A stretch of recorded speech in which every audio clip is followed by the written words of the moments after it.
தேவன் உங்களுக்கு ஒரு வார்த்தையை கொடுத்துட்டாருன்னா அதை கண்டிப்பா எப்படினாலும் நிறைவேற்றிடுவார். ஒரு நகைச்சுவையான ஒரு கதை சொல்றேன் பாருங்க. கதை இது கதை நடந்ததில்லை, ஒரு கதை.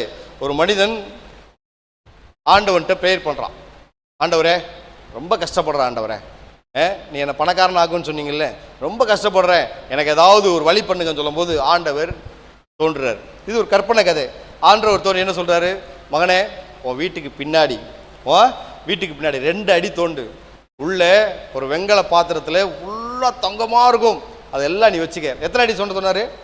2 அடி. இப்போ இவனுக்கு பக்கத்து வீடு, இந்த சைடில் ஒரு வீடு, ஏற்ற சைடில் ஒரு வீடு. இவன் என்ன பண்ணா, சரின்னு சொல்லிட்டு நைட்டு தானே தோண்டுவோம், நைட்டு தோன்றான். எத்தனை அடி தோண்ட சொன்னார் ஆண்டவர்? 2 அடி. இவன் தோண்டினா ஒன்றும் இல்லை. ஆண்டவர் போய் சொல்லிட்டாரா அப்படின்னு சொல்லிட்டு இவன் ஒரு மாதிரி வெக்ஸ் ஆகிட்டான், வெறுப்பாயிட்டான்.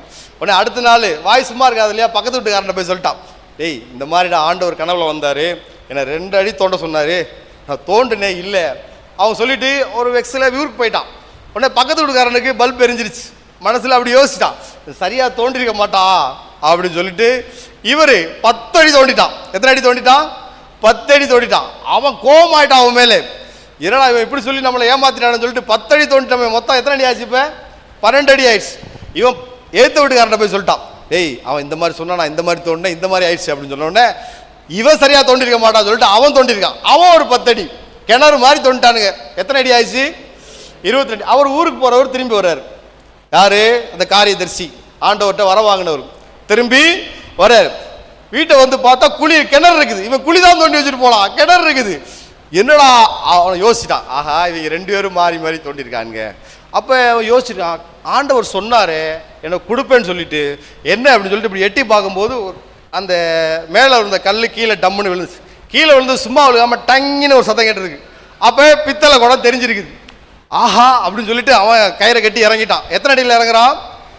22 அடியில் இறங்கி அந்த பாத்திரத்தை கஷ்டப்பட்டு கட்டி மேலே ஏற்றிட்டு போயிட்டான் பாருங்க. அவன் பாத்திரத்தை தூக்கின உடனே தண்ணி பொங்கிருச்சு. கிணறும் ஆயிடுச்சு. ஏறி போய் அந்த பானைலாம் ஃபுல்லாக நிறைய செல்வங்கள், தங்க காசுகள். அப்போ ஆண்டவர்கிட்ட மறுபடியும் ப்ரேயர் பண்ணுறான். ஆண்டவர் வர்றாரு.